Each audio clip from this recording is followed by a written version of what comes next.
Let's talk about Achilles and Hector in Lions and Men the Musical. So they're both like the greatest warriors of their respective homes, only they got there in entirely different ways. So Achilles is a demigod, and because this is a sci-fi retelling, the gods are all like machines, and he was born as a cyborg, whereas Hector, like other soldiers, only modified his body later in life when he became a soldier.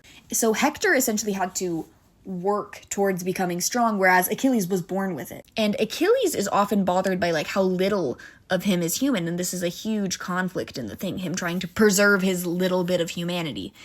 And this is sort of tied into a big theme in Lions and Men, which is overall just like abuse of power and like the horrors of war, but the objectification of Achilles and Hector.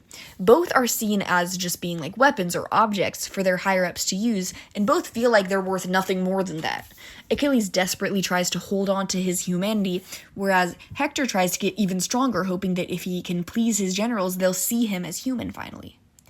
Hector eventually realizes that he wants to be more than just a weapon, at the same time that Achilles realizes he wants to be more of a weapon, and more of that turning point later, because it's one of my favorite little parts. And Hector spends his entire life training for this final fight that he has to have with Achilles, whereas Achilles kind of puts off the fight and he claims that it means nothing and it'll never happen. Until, that is, the turning point for both of the characters, which is the death of Patroclus. Well, for Hector, it's right before the death of Patroclus. Hector realizes that he doesn't want to be a weapon and he gives up the fight. I mean, he's still like on the battlefield. He still has to do what his commanders tell him, even if he's come to the revelation that he doesn't want to fight. So he kills Patroclus and doesn't really think anything of it. He's just another soldier that Hector has killed. There are hundreds.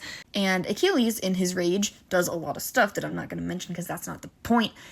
Goes to the walls of Troy and he demands that they bring him Hector. And then this final little duel happens during the song No Oaths, which is also where the show gets its name, if you know, you know, which Achilles and Hector sing at the same time. Achilles singing about how him and Hector hate each other and one of them has to die. Hector singing about how he wished he'd come to the conclusion that violence isn't always the key sooner. Then Achilles, kills him. And he blames Hector for, taking away his humanity and embracing the machine because Patroclus is somewhat symbolic of Achilles' empathy and humanity and such. And pretty much they're very similar to each other, but they're also the complete opposite of each other. They hate each other, but they can't exist without each other. I love their dynamics so much.